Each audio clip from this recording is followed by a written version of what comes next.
Well, hello, and we are joined again today by our lovely Norman and his wife, Mrs. Norman.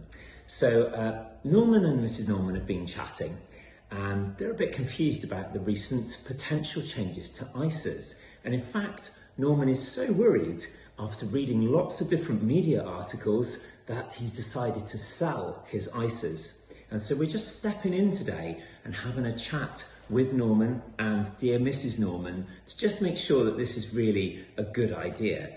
Now, the reason that Norman is worried about ISAs is because he's heard that from April of next year, that's 2027, any interest raised on cash within a stocks and shares ISA will be taxed at 22%, and he's very cross about this.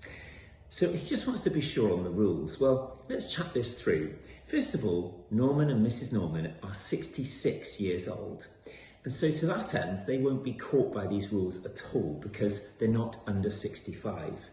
But even if they were, the rules are quite clear. And that is that if you've got stocks and shares ISAs, as Norman and Mrs. Norman have, then it's only any cash element. If it triggers interest, that part will be taxed at 22%. So normally with a stocks and shares ISA, you would of course have investment funds. And even if they were very, very cautious, even cash investment funds would technically work. So I don't think Norman and Mrs. Norman need to worry quite as much. In fact, we decided to have a chat today about how useful ISAs actually are. Now, here we've got the two ISAs for Norman and Mrs. Norman, and these are their life savings that they've been putting their money into for many, many years. Let's pretend each block here of Lego is £150,000. So we've got Norman's ISA and we've got Mrs. Norman's ISA. Let's imagine though that we live in a world where there are no ISA wrappers, or indeed where Norman and Mrs. Norman haven't used ISAs to wrap these investments. Let's imagine that they're just going to be available for tax. Is there really anything to worry about other than having to complete a tax return? Well, let's go through it. So let's start with Mrs. Norman's ISA here. Now, Mrs. Norman has got all equity funds, and what that means is she's got no interest coming in, but she has got dividends. Now, dividends are caught if you haven't got an ISA. But how much tax will Mrs. Norman actually pay? Well, both Mr. and Mrs. Norman have saved hard all their lives and they've built up pensions, which they're now drawing. Those pensions mean that actually they're just borderline 40% higher rate taxpayers.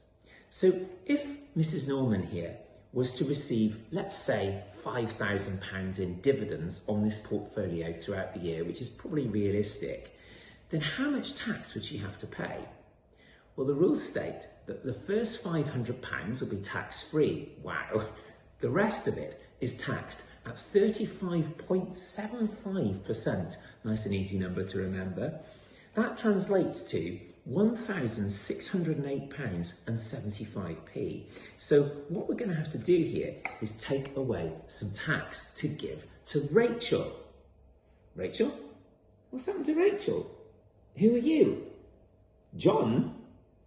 Oh, so you're in charge now. Okay, so John's in charge of tax now. John, you won't be needing these anymore. Let's get rid of them. So John, we're going to give you £1,608.75 of Mrs. Norman's ISA. So there you are, you can have that. But that's not all, because let's imagine that throughout the tax year, Mrs. Norman's been concerned about markets. And especially, let's just say there's been an event, I don't know, like constant changing of governments and leaders. And that's made her quite concerned. Well, if she's had to sell lots of funds within her portfolio to rebalance it and prepare it ready to cope with any storms, perhaps within this £150,000 portfolio, she may have moved £75,000 of funds. If she's done that, she may have triggered gains. Those gains, let's pretend, might be £30,000. Well, only the first £3,000 are free of capital gains tax if it's not within an ISA. Therefore, £27,000 will be taxed at 24%. And that gives rise to another £6,400 £480 of tax. So come on now, Mrs. Norman, we've got to give up £6,480 in tax to John. There we are, John, you can have all of that. Okay, so let's turn our attention to Norman. Now Norman's ISAs, he's got a portfolio that's more cautious. It's not got any equity funds, it's got bond funds. So no dividends this time, but he is receiving interest. Let's pretend he's receiving £5,000 a year of interest from the bond funds.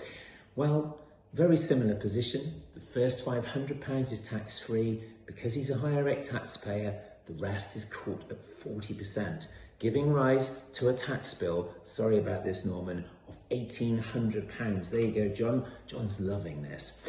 Then, of course, we've got the fact that, again, if Norman has had to take advice and move that portfolio around this year to rebalance it, he may have triggered gains, and if he's triggered similar gains to his wife, then he's looking at another £6,480 in tax.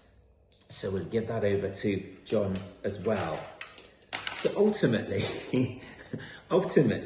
you can see the damage that not having your investments within ISA wrappers can do. Now, thankfully, as we know, everything is ISA wrapped. So Norman and Mrs. Norman are beginning to perhaps feel a bit more favourable about these ISAs. But there's another advantage that we want to tell you about today. And that is that, thankfully, over the last decade, the rules have changed. And it means that if anything was to happen to either of our lovely Lego people here, the spouse will inherit the actual ISA allowance of the one who's passed away. So this is only make-believe, but imagine if our dear Norman is no longer with us. Well, Norman's ISA allowances pass straight to Mrs. Norman, meaning that she's got a really large portfolio now to work with to perhaps help replace the lost income through Norman passing away if his pension's gone with him, and it enables her to be hopefully financially safe and secure. So ultimately, a really, really good reason for having ISAs as well. Let's bring Norman back. I have to say, Norman, your acting skills are improving massively. So ultimately, the summary here is, we now live in a very, very punitive tax environment. Over the last few years, it's become extremely expensive to have any kind of wealth, any kind of investments. You will be taxed on them. ISAs are really king.